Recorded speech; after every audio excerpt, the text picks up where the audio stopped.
Southeast. Thanks, Colleen. Faith Time is our weekly conversation on matters of faith, and joining us this morning is Pastor Milton Saffold with Stone Street Baptist Church in Mobile. Churches have all sorts of ministry efforts, and we wanted to focus on men's ministry. How does men's ministry work at your church? It's made up of men of the church, young and old, who are dedicated to kingdom building.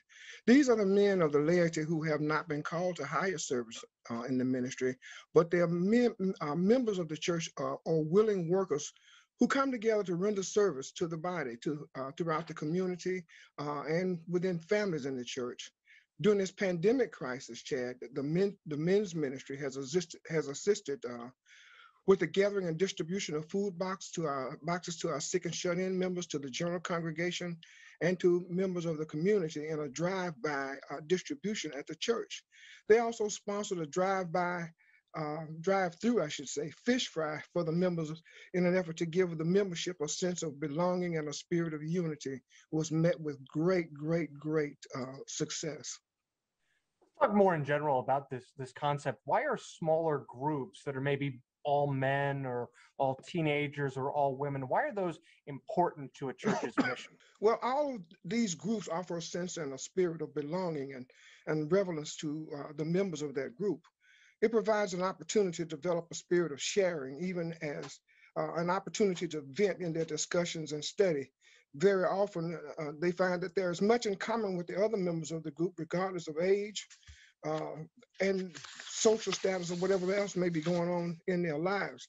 It is interesting that you would mention this because just recently, part of our women's ministry met at the church during the Palm Sunday event, and they distributed palms to the membership. It was the first time they had come together as a group, and it was just great. They were just so glad to see each other, and the fellowship that they enjoyed in that distribution to the membership of those palms was just outstanding. When they left, all of them were changed. They find the word of God with everything that's going on is still relevant, and it's still the measuring rod for everything that we do, but it was a wonderful experience. So what do you think specialized study and ministry groups accomplish that maybe couldn't be done in a general congregation setting? Well, perhaps the main thing, in my opinion, is that this offers the opportunity for unabridged discussion. That humbleness can bring about a frankness and openness in learning more about the Word of God.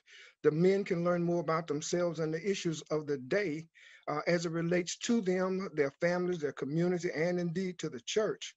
I feel that when the men especially see their peers, their community leaders, and some people that they can feel comfortable with, they can honestly open up and discuss things that perhaps they may not have been willing to discuss in a more comprehensive group of people. So I might point out that the discussion leader, Chad, can be a big asset in making the discussion comfortable and inviting participation of the men in discussions. I found that men very often can be reluctant in discussing some things, but when some barriers are removed and that comfort level is encouraged, then they will open up, maybe reluctantly to begin, but once they find out that other people have some of the same issues that they have, and someone was just waiting on someone to say something about what they were thinking, then they are all more comfortable and they can all feel good about the discussions that's going on. Pastor Milton Saffold with Stone Street Baptist Church in Mobile. We thank him for joining us for this edition of Faith Time and News 5 this morning. We'll continue after the break.